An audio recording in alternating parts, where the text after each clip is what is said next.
Hello, everybody, and welcome to this Election Day edition of The Week That Really Was with John McGurk and Sarah Ryan. Thank God it is over. The posters will soon be coming down. There'll be no more leaflets in through your doors. There'll be nobody else banging on your door asking for a vote. Sarah Ryan, you can go on a holiday. How's it been? How have you been? I'm tired. Are you? I haven't been doing as much as you've been doing, and I'm tired. I'm tired. Yeah, it's funny. I mean, on the other side of this, obviously, I mean, I appreciate this is a stressful time for candidates and Mm. campaigns. Um, and everyone thinks, every last bit of coverage is going to make a difference. So when you're in the job I do, I've had candidates beating down the door saying, will you cover my press release? Will you cover this? Will you cover that? And you can't say yes to everybody as much as you'd like to. You can't say yes to everybody. So it's kind of stressful explaining to people that, Yeah. just don't have the resources to cover every local election campaign in every corner of the country. And we're a national outlet, and I think every media outlet is having the same experience with candidates, and that's to be expected. I mean, people put their life and their income and their energy in it. I know one guy has taken 3 weeks off work to canvass and run in the election. Somebody I know.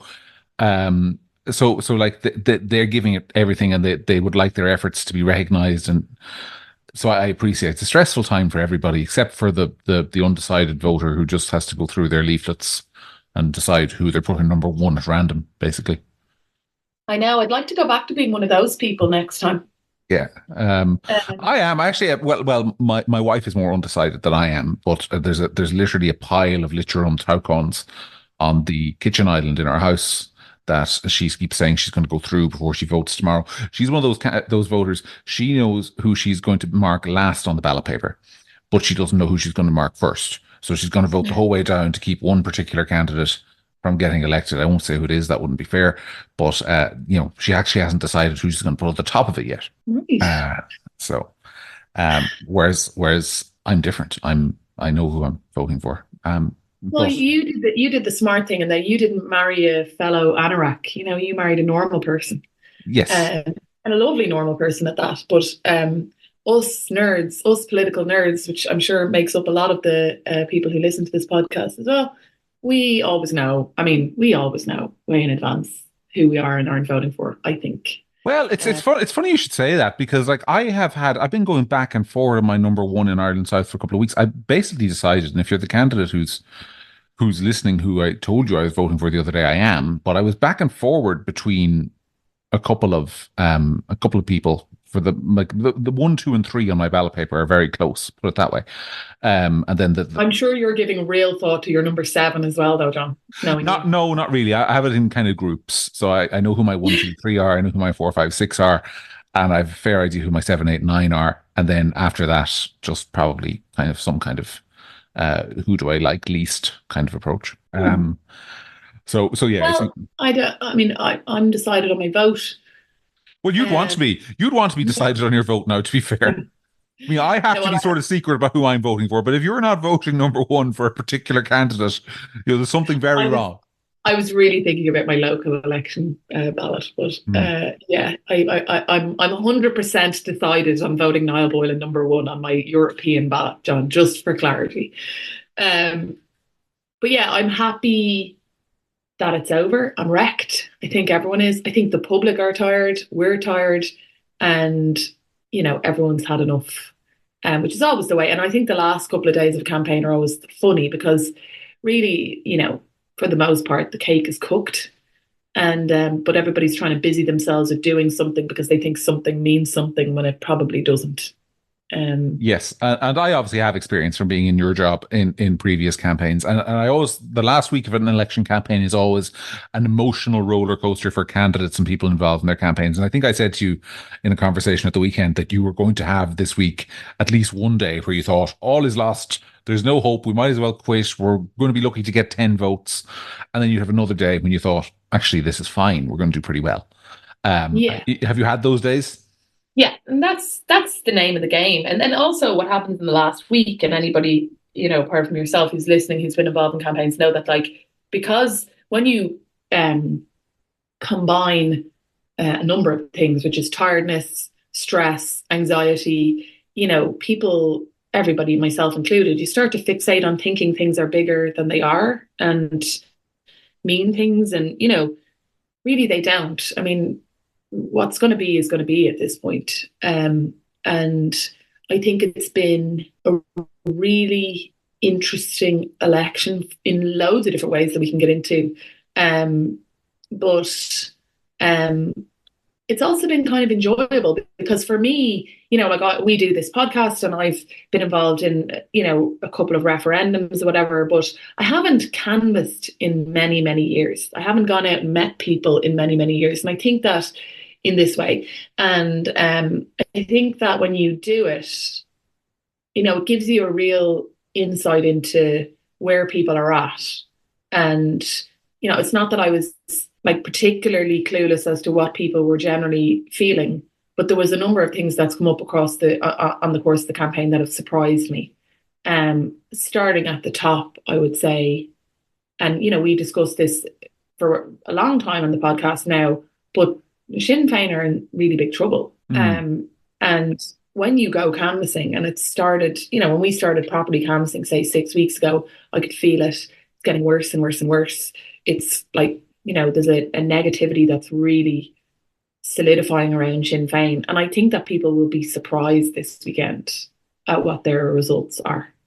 It's funny, I was reading we're recording this as we always do on Thursday. So by the time you're listening to this, you may already have voted, but we are listening. And if you haven't, go vote by 10 o'clock this evening. But I was reading this on Thursday. On a Thursday morning, there were two pieces, one in the Irish Times, one in the Journal. The Journal had a piece with Jane Matthews, who had been canvassing with Mary Lou McDonald in Cabra, basically in her backyard. And to read that piece, and I'm not suggesting that Jane Matthews did anything wrong in her piece, you would think that Mary Lou McDonald and Sinn Féin were riding the crest of a wave. Every door they went to was Howie and Mary. Of course, we vote Sinn Féin. Delighted to have you out. Blah blah blah. But of course, what you and I know, and you will know this because you're involved in a campaign, is that, and I'm not suggesting you did this with your guy, but particularly political parties, when journalists say, "I want to go canvassing with you," you go, "What's our strongest area? Let's take them there." Of course. That's what you do, because you want that news story that says everyone meeting Mary Lou was treating her like Napoleon after Austerlitz, the conquering heroine. But then there was another piece in the Irish Times on Thursday morning, and that was by Miriam Lord, and she had been canvassing on Moore Street with Breed Smith, who's running for People Before Profit in the Dublin European election. And Miriam Lord, who is no sort of conservative right-winger, let's put it that way, was shocked, and palpably shocked in her article, at the hostility directed at Sinn Féin on Moore Street. And she said that when she had been on Moore Street in 2020 with Mary Lou McDonald, there was a hero's reception for her. But this time, even though Mary Lou McDonald wasn't there, the hostility being directed to Breed Smith about Sinn Féin, even though Breed Smith isn't a Sinn Féin candidate, was huge and off the charts. I thought that was very telling, because if you want to think of like a place where Sinn Féin will get 60% of the votes, you would think Moore Street. The kind of the stall holders there. It's a particular subculture all of its own in central Dublin. And there's no reason to distrust Miriam Lord in terms of reporting what she saw. So yeah, that was eye-opening to me. Yeah, I mean, I'm not, people who listen to this podcast will know, like, I'm not a Sinn Féin voter. I'm not, obviously not. But I wasn't, but I'm also not a Labour voter. And, nobody's come up to me and said anything hostile about Labour during the campaign. I mean, there's people out there who are going to vote for Aodhán Riordan. I mean, good luck to them. We all make mistakes. But like, there's people, who are voting for all other parties. They don't say it to you. Sometimes they do. There's been a couple of people for sure who said to me, no, I'm voting for Sinn Féin. There was one guy who said to me he's voting for Fine Gael. That's fine, all fine. But I'm not exaggerating when I say the hostility that towards Sinn Féin that has been brought up to us has been unbelievable. And I think that, as the days, as particularly the last week, because, we know that, like, you run a campaign for 6 weeks or 7 weeks or whatever, but people start to engage in the last 2 weeks. They start to think about it. Same with the referendums. People will always say, oh, those polls were all wrong. If you look at those polls, okay, they were kind of off, but there was a huge percentage of undecideds in those polls, and those undecideds started to think about it in the last couple of weeks, and they all broke for no, okay? And I think in the last couple of weeks, day by day, the Sinn Féin vote is going down and down and down and down and down. And I don't think Lynn Boylan did herself any favours on the debate. And I don't think that her campaign has been high profile. I think they took it for granted. I think that at the beginning of the campaign, she was 1 to 100 in Boyle Sports to get elected. I'm not saying that I don't think Lynn Boylan is going to get elected, but I don't think Lynn Boylan is going to top the poll, and I think that Lynn Boylan is by no means a certainty now, and that is a massive turnaround. And what's been happening for the last week or 2 or 3 weeks, even I would say, is that day by day, I think Sinn Féin have been bleeding votes, because as people start to talk to each other, their neighbours, their friends in the pub, whatever, about who they're voting for, that whole traitor thing, Sinn Féin are traitors, has just captured the imagination of people. I don't even know why. I think people will write theses about this and about what happened here. They're not even in government, and they somehow, it's caught on that they're being kind of blamed for things that a lot of it is not in their power to do. I think they overpromised and underdelivered. I think too much time has passed by, and I think there's been a huge movement away from them. Ultimately, well, is it not more that they, like, people just don't think they speak for them? Like, I think this is what it is. No, I mean, it's that, like, yeah, they don't speak. Yeah, I know, and I would agree with you that they don't, but this is the perception that, because I think as the issue profile in the country has changed, I mean, when housing was the biggest issue, Sinn Féin were fine because they could talk about housing and they could talk about, you know, how we're going to bump you up the housing list and all this sort of stuff, and we're going to, you know, reduce rents and all that sort of stuff. I mean, people thought they were speaking for them on housing. On health, people thought they were speaking for them on health. And other issues they didn't. And the issues for Sinn Féin weren't necessarily speaking for people, like weren't capturing the imagination in the Sinn Féin base. So, I mean, you could talk till you were blue in the face about the fact that Sinn Féin had a policy on, I don't know, transgenderism, for example, that wouldn't necessarily be in line with the policy on transgenderism you might find on Moore Street. But people weren't thinking about that issue, so they didn't care. But when immigration arose as an issue, that is when this huge gulf between what Sinn Féin believe and what their voters believe was exposed for the first time. And yeah, I think it is remarkable. But the other thing, I've said this from, and I'm blue in the face saying it, like the vast majority of the vote Sinn Féin got in 2020 wasn't a Sinn Féin vote. Like up until that, Sinn Féin had never broken, what was it, like 14%, I think, was their best ever performance in an election. Then they rock up and get 23% or something like that in 2020. You know, fully 10% of that vote had never voted Sinn Féin before. So it wasn't loyal. It wasn't institutionally loyal to them. It was always, I mean, and I think people made the mistake of thinking it was, that these were just Sinn Féin voters now forever and in perpetuity. And they weren't. Yeah. But I think I think that I mean, I'm sure you're right that, you know, Mary Lou brought Miriam Lord, or not Miriam Lord, whoever it was, canvassing in Cabra, and that was a stronghold area, whatever, and all politicians have that. But I've seen it myself. I also, you know, grew up on Bath Avenue and was a councillor myself many moons ago in the inner city. So I know that area very well, and I still have many friends there and people who feed back information to me. And I know that Daithí Doolan, who was the second Sinn Féin candidate in Dublin, was canvassing in there last week with Chris Andrews, who's the local Sinn Féin TD.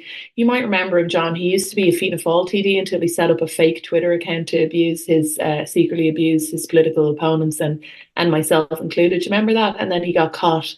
And I don't think you've ever mentioned that story before, Sarah, on the podcast, have you? No, it's weird. It's good because I'm over it. But he and then he acted like he left Fianna Fáil because he wanted to join Sinn Féin, but really he was done with Fianna Fáil because he'd been caught with his fake account. But anyway, that's his area, and he's in there canvassing with Daithí Doolan, who also, Daithí Doolan used to be a councillor in that area, but actually moved to Drimna and is a councillor in that area now. So that would be a fairly strong area for both Chris Andrews and Daithí Doolan. And I'm told by my people who know me, who were at an event that they were canvassing at, that the reception they received was very frosty indeed. Okay. And so, you know, if people in those kind of areas, which should be a strong area for them, if they're getting that reception, that's in line with what I'm picking up in Crumlin and in Swords and in Tala and in Ballyfermot and in Ballymun, etc., etc. I think there's a big problem there. And I don't even think that it's fixable before a general election. But I think people will be surprised. And we've discussed it before that because Sinn Féin had such a bad local and European election last time, anything is going to look like a win. But I just don't know what's going to happen on Sunday with this. And I don't think it's beyond the realms of possibility that Lynn Boylan doesn't get elected. Well, that leads me into what I was going to ask you, because we're going to go through these constituencies since it's polling day and people are busy voting and people are wondering if their candidate will get elected. And obviously we can't tell them whether they will or won't, but we can give our views. So you've been canvassing in Dublin with your candidate. Who's going to win the 4 seats? This is one of those things where, when we did our predictions for the referendum, I knew what I wanted the result to be. And then I was kind of scared to say it. And, we said more offline than we did online, we called it right. But here's what I think. Well, we have some insurance because we called the referendum right when many people didn't. So if we get this one wrong, bear in mind that everyone's human. So just tell me what you think. I think that Barry Andrews is going to get elected. Okay. I think that Regina Doherty is probably going to get elected. I think Niall Boylan is going to get elected. Okay. And I think that probably Lynn Boylan gets elected, but I don't think it's beyond the realms of possibility whatsoever that Lynn Boylan is overtaken by one of the 3 kind of closely lefty candidates, Kieran Cuff, Aodhán Ó Ríordáin, and the Soc Dem. Highly unlikely to be the Soc Dem, but I think that one of those 3 will, if they get ahead enough, will be pushed ahead of the 4th seat. What about, is there no possibility that Claire Daly could be in the mix for that seat? I mean, I just don't see, Claire Daly. Claire Daly has in the past surprised, and she doesn't overwhelm on polling, funnily enough. If you look back in the past when she has gotten elected, 2 and 3 weeks out, she was kind of polling, if I recall correctly, around 7-8%. Mm-hmm. And she ultimately, did get elected. She got the 3rd seat the last time. So, No, it should be said. Should be said. She got the 3rd seat the last time in very strange circumstances. Because I was looking at this, the only reason she got the 3rd seat the last time was because, because Lynn Boylan, her votes were transferred in circumstances where they wouldn't ordinarily have been transferred. Because if you remember, at the last election in Dublin, there were 4 MEPs elected, but the 4th seat was only going to take up the seat when Britain left the European Union. Do you remember that? So Barry Andrews only became an MEP in January of 2020, even though the election had been held in the summer of 2019. And because that seat order had to be decided, basically there were 3 candidates left at the end with 2 seats. There was Barry Andrews, Claire Daly, and Lynn Boylan. Lynn Boylan was the bottom of that pile. So normally what would have happened would have been there would have been no more counts. Barry Andrews would have taken the 3rd seat and Claire Daly would have taken the 4th. But because of that, because one of them would take the seat ahead of the other, they then took the extraordinary decision to, extraordinary not in that it was anything wrong with it, but extraordinary in this wouldn't ordinarily happen, to actually distribute Lynn Boylan's votes, which was what pushed Claire Daly into the 3rd seat. So in a normal election, she would have taken the last seat the last time, not the 3rd one. And I think that's more important than you might think, because I don't know that those Sinn Féin votes that pushed her up the last time will be available to her this time. Well, no, I don't think they will. And I think that her campaign has been quite low key. Her performances have been, very respectable. She's not a bad performer. I don't agree with her politically, but if you look at her record as an MEP, she's also a hard worker. So, I think that she's in the mix. I just think that there are too many other landing places for the disenfranchised anti-establishment voter this time. You have Breed Smith, you have Niall, there's places to go. And I think that she will suffer as a result of that. Now, what I would also say is, I think that Regina Doherty, while Regina Doherty's first preference vote will be very, very respectable, I think that, her transfers will be poor. So there's a lot of messiness in this one. But I think that what's happened with Niall is that the whole purpose of the campaign was to position Niall as somebody who was a reasonable, I would describe as a reasonable centre right voice, with common sense, policy or thinking on some of the main issues of the campaign, which everybody knows are immigration and cost of living and housing and all of that. And I think that that's been done. I think that the campaign has established him as a safe bet for somebody who, say, for example, is normally votes for Fine Gael or Fianna Fáil or somebody, or Sinn Féin, obviously, and wants to vote for somebody else and is annoyed at the government. And I think that we have managed to position him in that way. So I think my hope, and I think that his first preference vote will be, pretty good. And I think that he benefits from transfers from similar-minded or, not similar-minded people along the bottom, who will be eliminated first. The fourth seat is the tricky one. Yeah. I'll give you my prediction. I, as it happens, and we can both be laughed at if we're wrong, as it happens, agree with you that your candidate, Niall Boylan, will take a seat. I just think that the votes are there in Dublin. It's a 4-seater. I think the votes are there to elect somebody from that perspective. I think in every debate that he's been in, he's been the only candidate basically taking the most popular line on immigration. I think when that's the biggest issue in an election campaign, and you're the only candidate saying what the majority of people are saying in the opinion polls about that issue, you're going to benefit.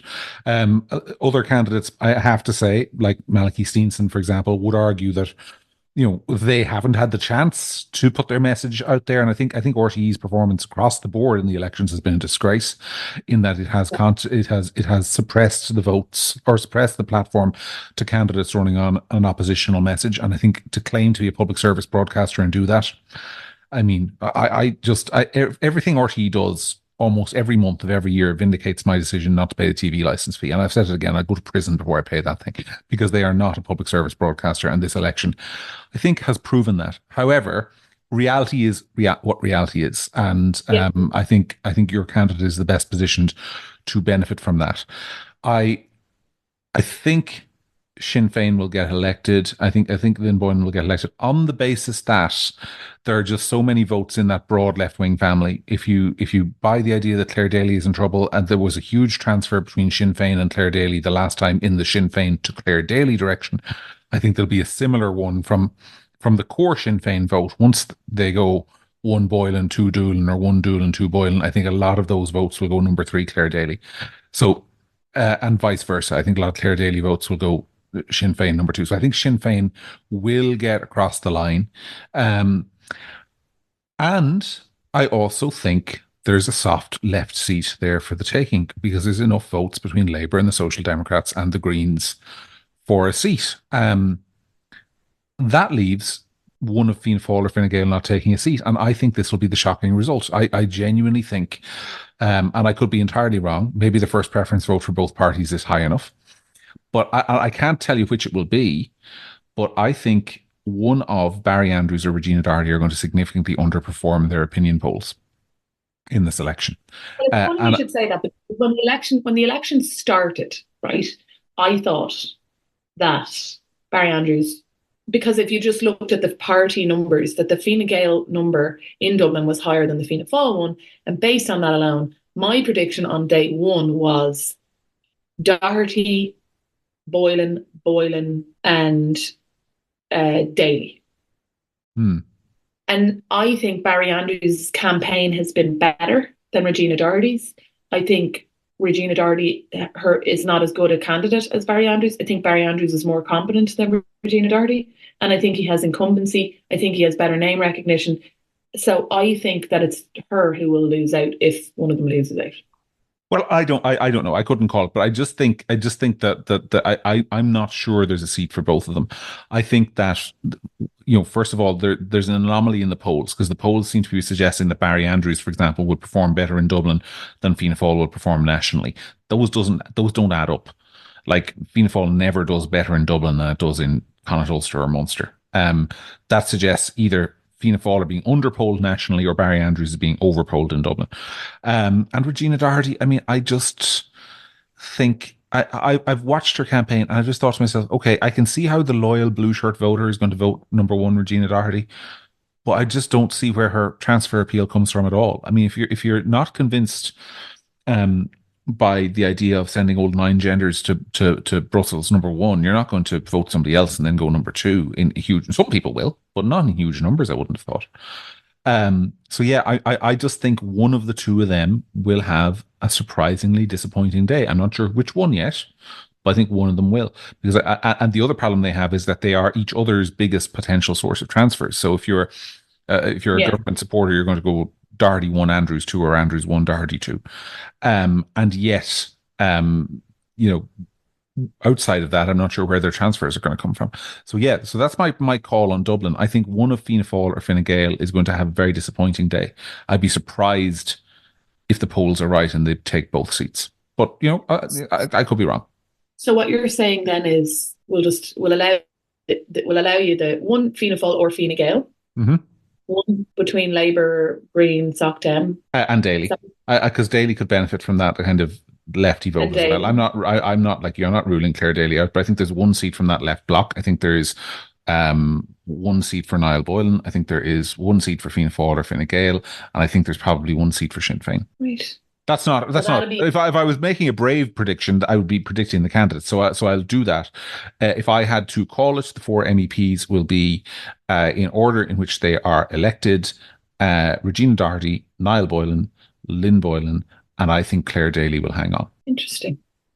I'm almost certain to be wrong about that, but that's if you. I don't think, but I don't think it's one of those elections where if other people make predictions and they happen to be right. I mean, I think that it's one of the most difficult to call elections I've ever been involved in. There's like when there's a 4-seater, there tends to be kind of, you'll have conversations about maybe the second 2 seats, but 2 of them will be certain. Like we'll get to it in a minute, but like, I'd be fairly certain that Billy Kelleher is taking a seat for Fianna Fáil, if you follow me. So, there'd usually be certainties, and then you'd be kind of having your conversations about the remaining 2. Yeah. Well, I don't. If I said to you have to bet your house on one candidate in Dublin getting elected, I don't think you'd confidently 100% pick any of the candidates for being a certainty. No, you wouldn't. Not for your house. That's rare.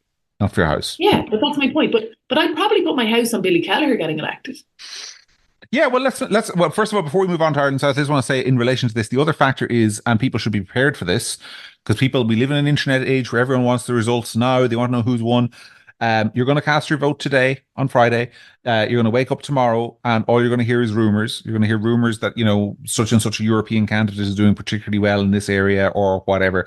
You're not going to get any indication of the results at all. That's even half reliable until about halfway through Sunday. And you won't know the final results, I suspect, in Dublin will count fastest because they're the fewest candidates and the fewest seats. But even at that, I would be surprised if we had a full result in Dublin before at the very earliest Monday evening, but probably more likely Tuesday. And in the other 2 constituencies, this thing could be going on to the end of the week.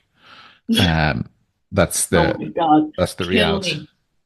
I mean, you say that, but I mean, it'll be clear. It'll be fairly clear if you understand and if you can work out the numbers, who's going to get elected earlier than that. Not necessarily. I mean, it depends on how close it is, and it's very difficult to tally or to see second and third preferences. So if you have let's just say you have Claire Daly and Lynn Boylan neck and neck pretty much waiting for the elimination of, Aon O'Riordan and somebody else or whatever way it plays out.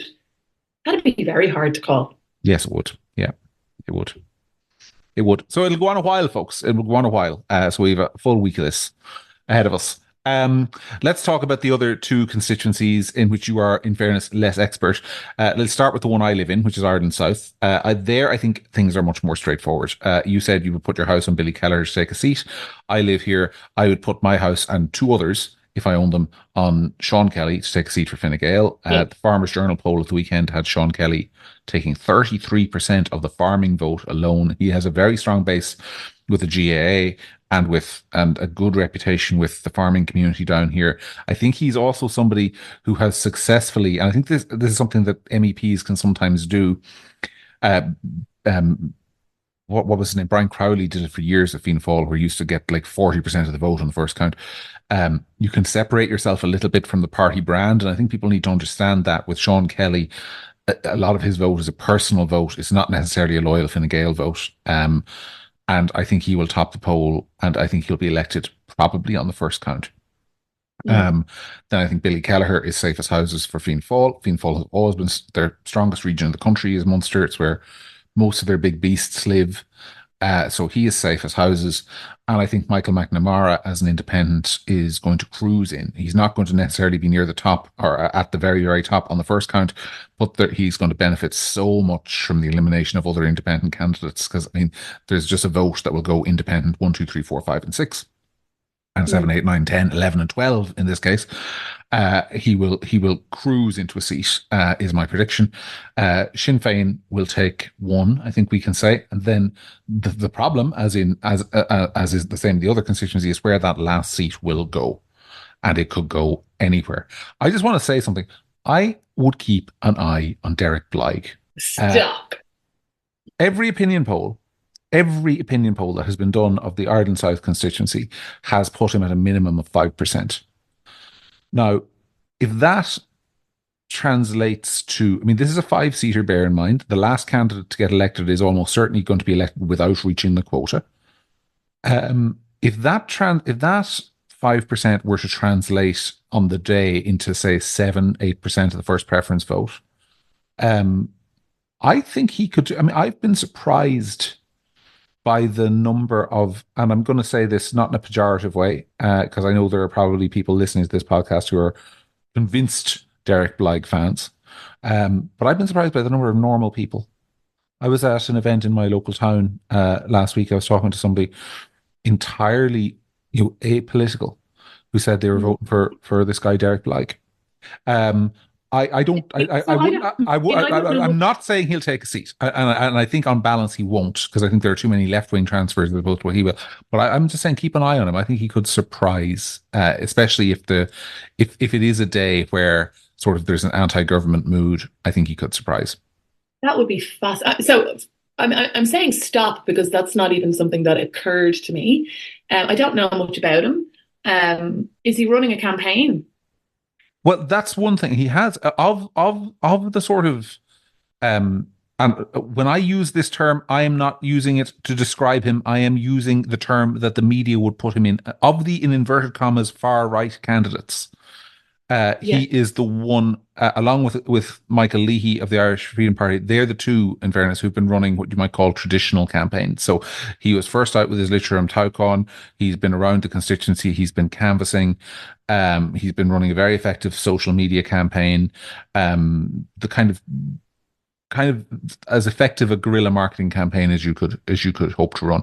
I just think his problem will be that there, if he gets a respectable first preference vote, he'll be too far behind for any transfers to make up the differences for him. But I think he'll get a respectable first preference vote. Well, the mainstream media will be absolutely horrified if that happens.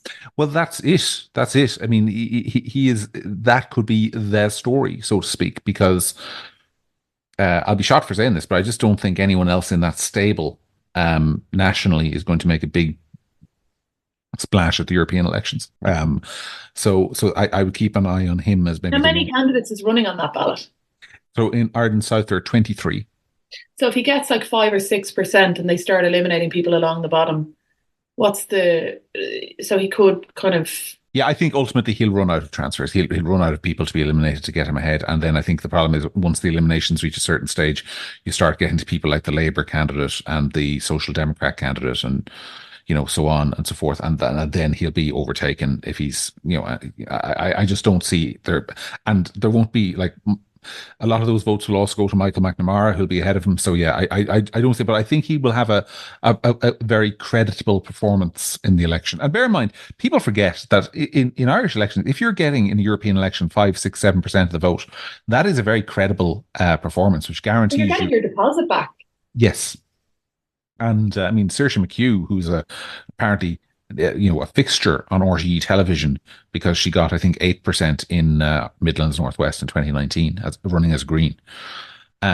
So there's like that will That be gives her, by the way, that gives her the platform to be on debates, etc., etc. So one would imagine that 5 years from now, Derek Lloyd will be given a platform on the debates in RTE on that basis as well. If he gets well that, be interesting to see if that happens, won't it? But yeah, so he will be the one I would keep an eye on there. But I think ultimately that last seat will probably go. I've seen a lot of people putting their money on Grace O'Sullivan, the sitting Green MEP, to hold on there. I don't. really. I don't. I don't know. I don't know. I can't call that last seat. I'm just saying she's certainly not somebody you could discount. I also saw So the Irish Times predicting that Fianna Fáil's Cynthia Ní Murcu would take a second seat for Fianna Fáil. stop it. That Stop. I think is crazy. Come on. Um, She can run, so she can run her campaign to get to bring criminal sanctions against social media companies because somebody said hurty words online. yes, yeah. I just don't see it. I just don't see. I don't think the votes are there, and I don't think Billy Kelleher will be elected on the first count. So I don't think there'll be any kind of surplus of Fianna Fáil votes to help her, and so on. So yeah, I don't see her being a factor for the last seat. I don't see where her transfers are going to come from. I Uh, I know lots of people across all political parties, and so I try not to be too personal about things, but so I'll just say the kindest thing I can about that particular campaign and video, and I found it to be very dumb, and that's all I have to say about that. it was not the only one. Fatima did a piece on Gript during the week about the five dumbest. I mean, Fine Gael have been like leading the way in sort of. Oh no, don't even get me started on that. A sentence I didn't have to, I never thought I would have to say. I don't need to see topless Richard Bruton. He's in good shape for a man of his age, to be fair. If I get to his age and I'm looking like that, if I get to his age and I'm looking like that, you're going to see a lot of topless John. Just going to tell you. He could be Arnold Schwarzenegger. I don't care. It's like Maria Walsh's videos have been the silliest, most politically nonsensical thing I've seen in a long time. And everybody who's involved in campaigns is always trying to find some kind of viral, kind of clever kind of thing, right? Talking about your faith, talking about the fact that get to know me videos when you've been an MEP for 5 years or as a baseline are stupid because we should already know you. You've been representing us for a very good salary for 5 years. So that's the first thing. Murder, She Wrote was one of the themes with the music where she's solving, so I don't know, nonsense, John, like nonsense. Yeah. I mean, I've been saying to people during the week, I mean, they're not targeted at you and me, right? They're not there. Who are they targeted at? I think the. Are you telling me there's somebody sitting at home who's like an undecided voter?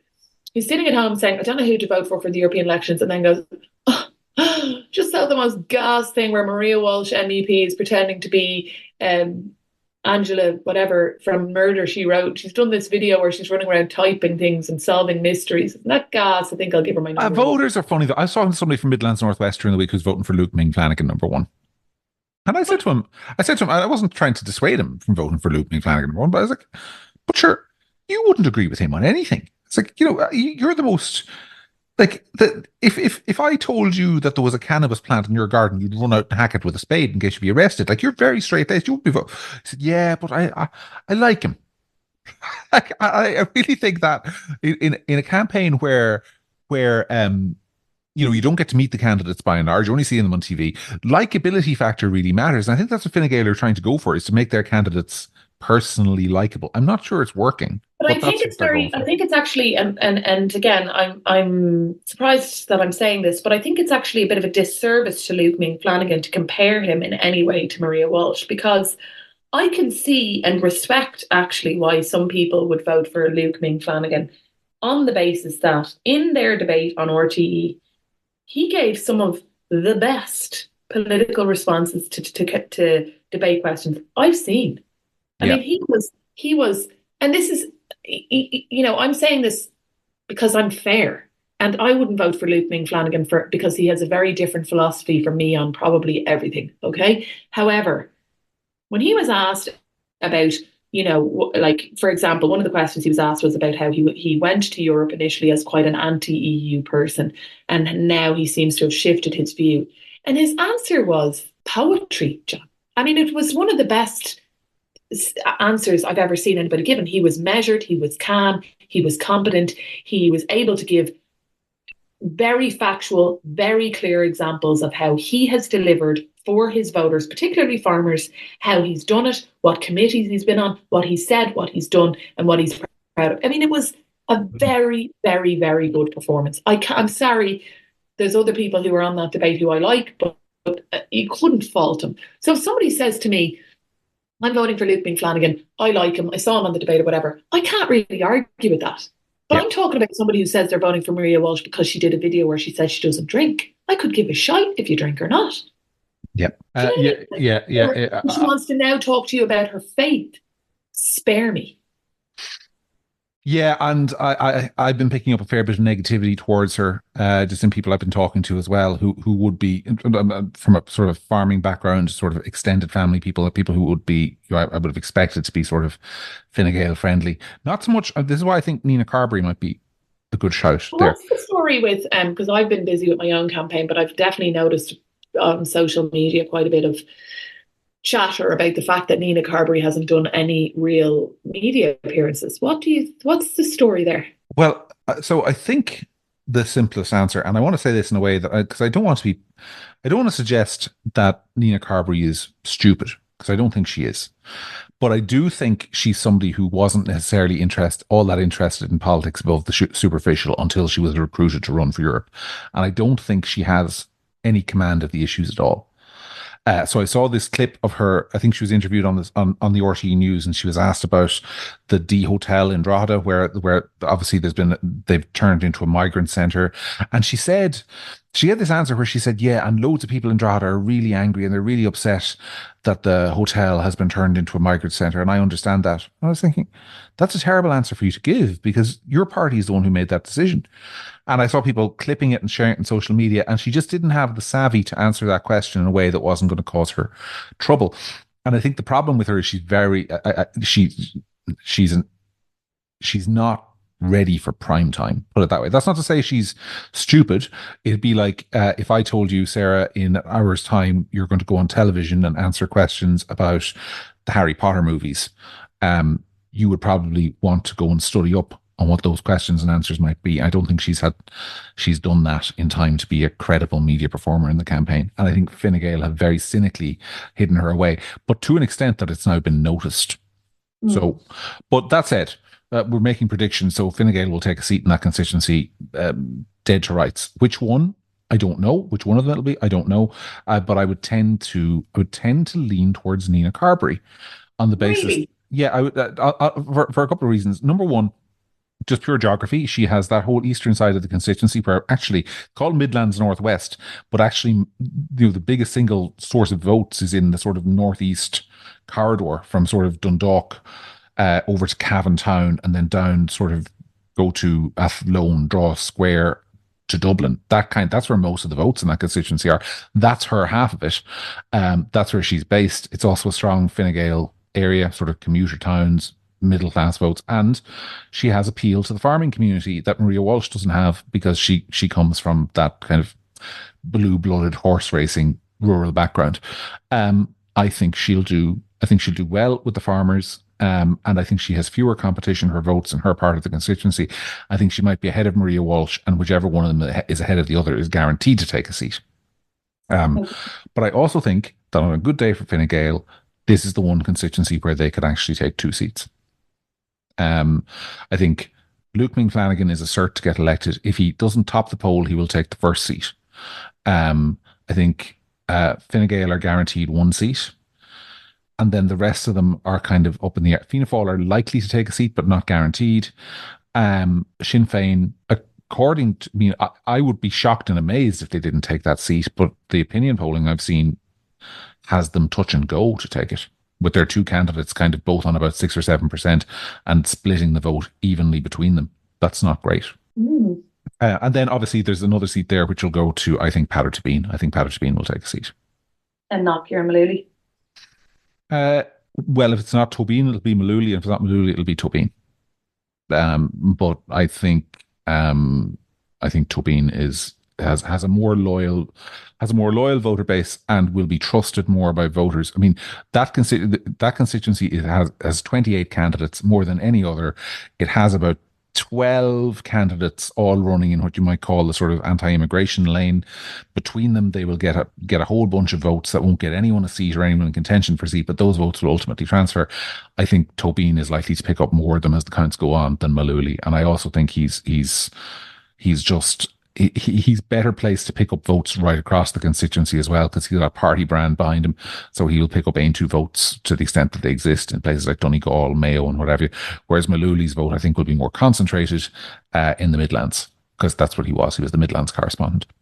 Even though he's got Michael Fitzmaurice supporting him, and he does have a party behind Independent Ireland. Oh, well, we see. He could surprise, but yeah, I'm not as sold on. I don't think Malooly has emotionally connected with the voters in the way that your candidate has, for example. I just don't think he has. But I could be totally. The point is, these predictions, I could be totally wrong. But I don't. I'm not particularly familiar with that constituency, so I don't know. But I'm just. I mean, I think Malooly has. There's been a big difference between one poll and the next on how Malooly's doing. He has good name recognition. He's got somebody with him who's Michael Fitzmaurice is extremely popular, you know. I think the Independent Ireland brand is there. It remains to be seen. I mean, people forget, Independent Ireland is a party that's barely a year old. It was set up by Elaine and Mark, to average people who got these TDs together and now have 60 candidates running across the country and 3 MEP candidates. So, the brand is untested. I think the independent brand is strong overall. I don't know whether Malooly will a combination of the fact that he's independent and the fact that he's the Midlands correspondent will get him over the line. I just couldn't call that. It all depends. I mean, I'm not definitively saying he won't take a seat. I'm just saying that if it was a competition for one seat between him and Tobin, I think Tobin is a little bit ahead in that race. That's what I think. Theoretically, there could be a huge. I mean, this is why we're discussing this. All we have to go on is sort of polls that may or may not be reliable. There's every possibility the good voters of Midlands Northwest turn out today and elect John Waters. I don't think they will, but there's every possibility. We don't know. But that's their right, John. Isn't that the great thing about it? That is their right. So in that constituency, I think. But I don't think Fine Gael will take 2. I just think if there is a constituency where they could overperform, it's that one. They have 2 candidates, very well geographically positioned. There is not one that is clearly stronger than the other. They would both, I think, they will actually both benefit from the fact that Fianna Fáil have messed up their candidate strategy. So when Lisa Chambers goes out, and she will, unfortunately for Lisa Chambers, a lot of her vote is a Mayo vote. Maria Walsh will be expected to do well out of that. They have, unlike in other constituencies, you can see where transfers might come to Fine Gael in Midlands Northwest, where they wouldn't come to them in Dublin, for example. So yeah, I wouldn't rule Fine Gael out of a second seat in Midlands Northwest, but it'll be hard. I think. So what's your 5? Barry Cowan? Yeah, Barry Cowan, I think, will get elected, but probably to something like 3rd or 4th seat, because I think Fianna Fáil have messed up the strategy. So Luke McFannigan, dead cert. 1 Fine Gael seat, dead cert. One other independent seat, by which I mean that Malooly-Tobin battle, dead cert. And that has 1 seat left, and that could go anywhere. I think, it's between Sinn Féin and a Fine Gael second seat. That's what I think. I think Sinn Féin probably favoured for that, because there are transfers from the left there that will also help them. So the Labour, the Social Democrats, the Greens, Saoirse McHugh, people like that. So if I had to call it, I would say 1 Fine Gael, 1 Fianna Fáil, 1 Sinn Féin, 1 Luke McFannigan, plus 1 of Tobin or Malooly. I think Peter Casey, I think, will have a disappointing day. And I think primarily because at the last European election, he was the one candidate running that people could who were sort of dissatisfied, could unite behind. This time there are 13 or 14 of them running, and his vote will splinter and it won't all come back to him. But he'll get 20,000 votes or something like that and do respectably, but he won't be a factor. He may well decide where that last seat is going, though. Okay. So that's it. We've covered the 3 European constituencies. What about the local elections? They're much harder to call. Yeah, I mean, starting with Sinn Féin, I don't know. I mean, I think Sinn Féin are going to have a bad day. I think, as I said already, I think it might be masked by the fact that they'd had such a bad local elections the last time that, they might, what looks like a gain of five is, really a loss of what was expected to be, 30 or whatever the numbers were. Um, I think a lot of independent councillors are going to get elected. Bear in Um, mind, just to talk about Sinn Féin for a moment. Sinn Féin at the last local elections, they won 9.48% of the national vote. So less than 10%, which was actually a collapse in their vote from the previous one. So they were actually down 5.68% of the vote in 2019 from 2014. So in 2014, they got about 15%, and at the last elections, they got 9%. They lost 78 seats at the last local elections. So they ended up with 81 seats nationally on the councils, which was a loss of 78 and less than 10% of the vote. So bear in mind, if Sinn Féin were to end up winning something like 80 seats and coming in with sort of 15, 16% of the vote nationally, they would only be getting back to where they were in 2014. That's I think the way to think about Sinn Féin. So their real baseline for me is sort of 14, 15%, which is their 2014 baseline. If they can anything they can get above that would be a real gain, but anything below that, I think, is just recovering losses that they had in 2019. Does that make so sense? yeah. So what do you think? What would you? I I think mean, they'll get back to about their 2014 levels. I would expect Sinn Féin gains of around about 80 seats and finishing up with somewhere around 160 councillors nationwide. That's that's my guess. On a really good day where they're gaining maybe 180, 190 councillors. so a really good day is 190 gains, but you think their gains will be about 80. No, a really good day is a total of 190, which would be gains of about 110. So anything over gaining over 100 councillors, I think, will be just about above par for Sinn Féin compared to where they're polling at the moment. Anything less than gaining 100 councillors is a disaster for them. I just don't see it. Well, bear in mind, their first preference vote in 2019, when they won 81 councillors, was 9.5%. Do you think there's a chance they get 9.5%? I don't think there is. I think their worst possible result is probably something like 14, 15% nationwide. That's what. Okay, well, this is. Uh, I'm going to I'm going to go out on a limb and say I think they're going to get less than 15%. Okay. Well, then they would still gain seats at that vote, but I think when you're talking about Sinn Féin gains, remember that at the last local election, their result was in terms of seats minus 78.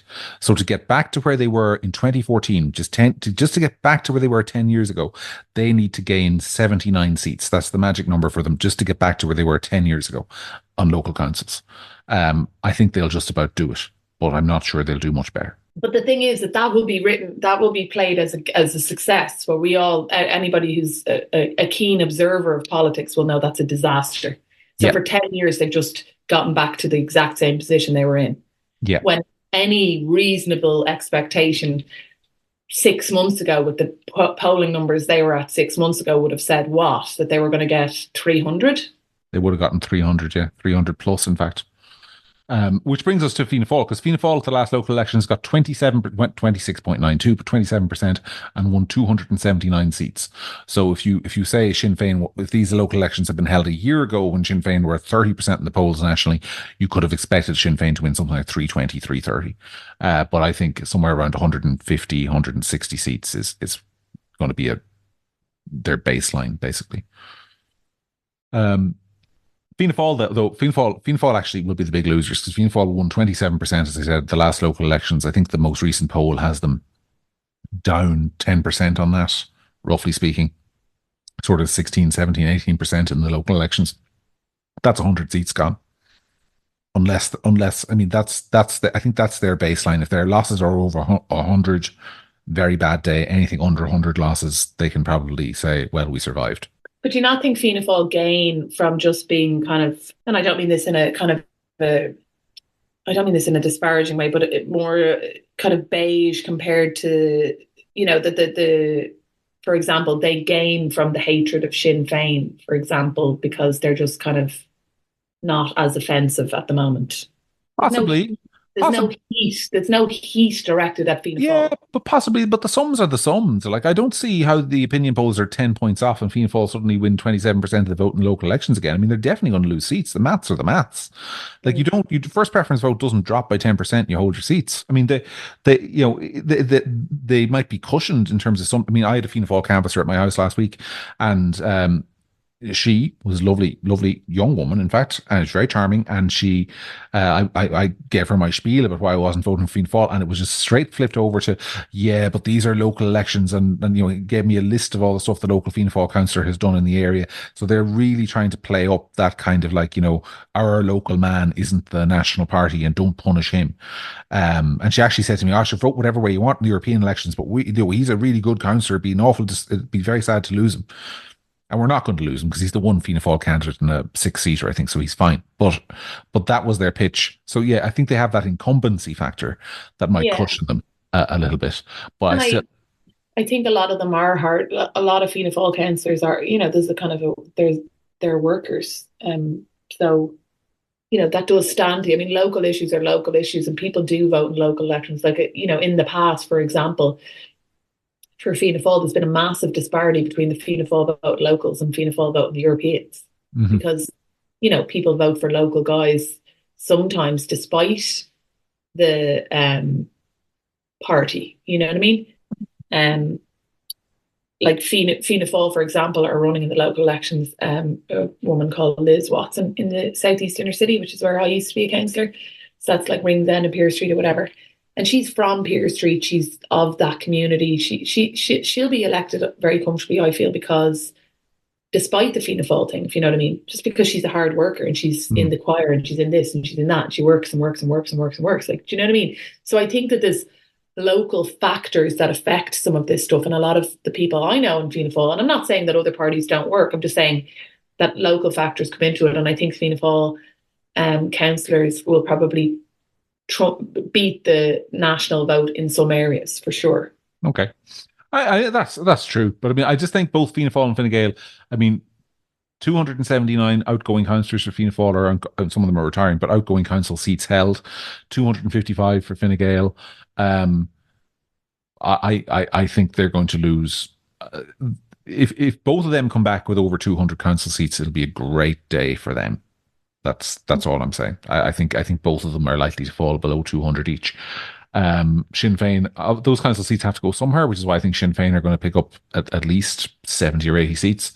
And then independents got 19.54% the last time. I think they'll do significantly better than that and pick up most of the rest. I just Uh, don't see how you think. I know you're saying the numbers are the numbers, but maybe I'm completely off. I just don't journey somebody to go from Fine Gael or Fianna Fáil to Sinn Féin at the moment. Before, yes. Now, no. But I don't I think think that's what's going to happen. I don't think that's where Sinn Féin's gains are going to come from necessarily. I mean, Labour won 57 seats the last time. The Greens won 49.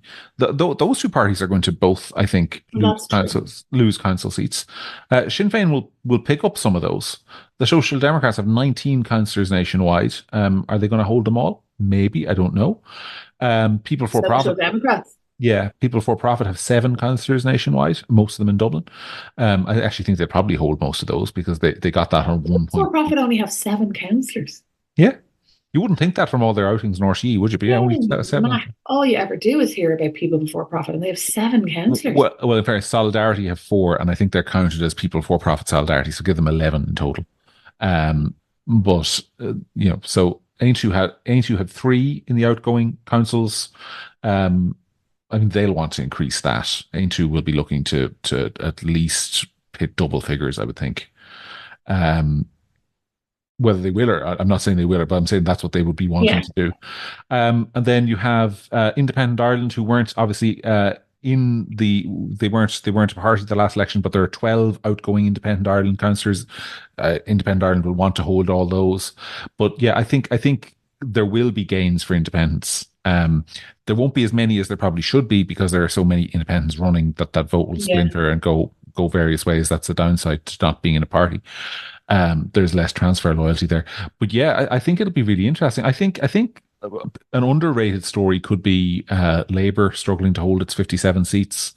And the Greens obviously were on 49 at the last election, but that was actually a gain of 37. So there are up to 30 Green councillors, I'd say, who are at real risk of losing their seats. Like I one election. Are we allowed, can we pick? Can we pick who they are? Well, I'm really going to be fascinated by the performance of Hazel Chu. Me Uh, too. because at the last election, let's just pull up here. She got 1.5 quotas, 1.3 quotas, as far as I remember. She got 33.1% in the Pembroke ward at the last local election. That was an enormous vote. Now, I think she'd probably hold her seat. She's a sitting councillor in one of the most green friendly constituencies in the country. Well, But that's a shame. but 33% of the vote is just not No, going to she's happen not this going to time. get that. I mean, that's gone. But like, but she, what does she like? How many seats is it? Five? In Pembroke, Yeah, I actually have no idea. Let me have a look here. I think. But like, realistically, like she could lose 2/3 of that vote and still get elected. Yeah, there are 5 seats in Pembroke. They were taken by Hazel Chu, James Geoghegan of Fine Gael, Dermot Lacey of Labour, Paddy McCartan of Fine Gael, and Claire O'Connor of Fianna Fáil at the last election. Um, yeah, I mean, and bear in mind, Claire O'Connor got elected to the last seat with 11% on the first count, whereas Hazel Chu got 33%. So she could literally lose 2/3 of her vote Yeah, and still be in a in the strong mix. position to take a seat. So I think she'll hold on. But yeah, the Greens could lose. The Greens could lose somewhere in the region of 30 councillors. I could see that happening fairly easily.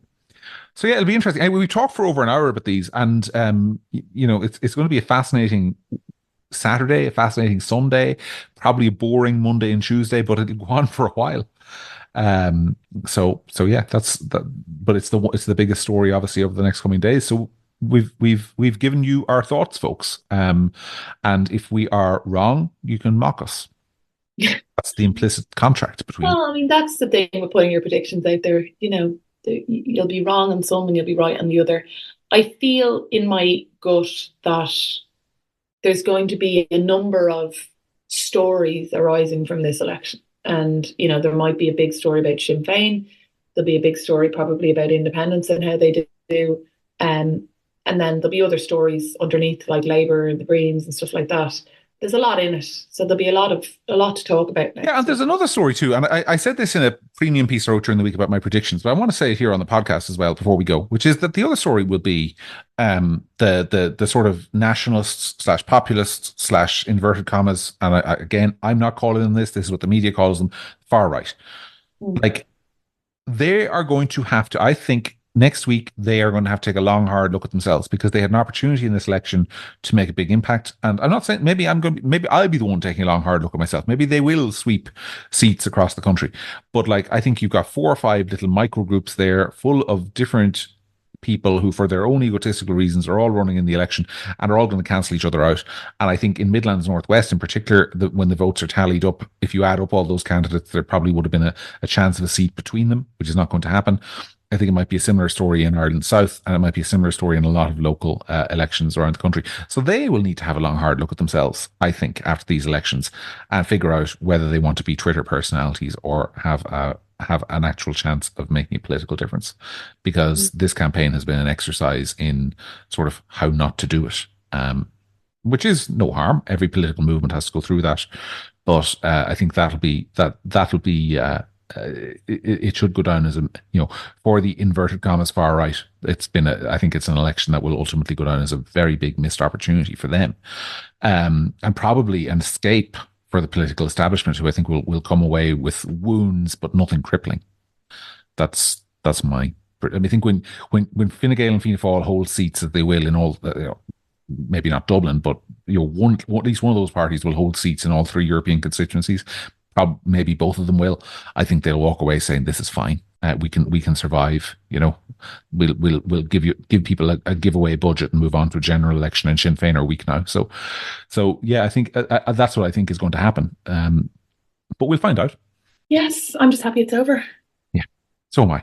All right, folks, we'll be back. Depending on how it goes, look, if there is an earthquake or if there is something major to discuss and Sarah isn't too busy, we may even do like a quick emergency episode on Sunday or Monday, like we did after the referendum. We'll decide that on the fly. But if not, we'll be back next week, as we always are, for another edition of The Week That Really Was. Until then, enjoy your weeks and make sure and go vote before 10 p.m. this evening. Take care.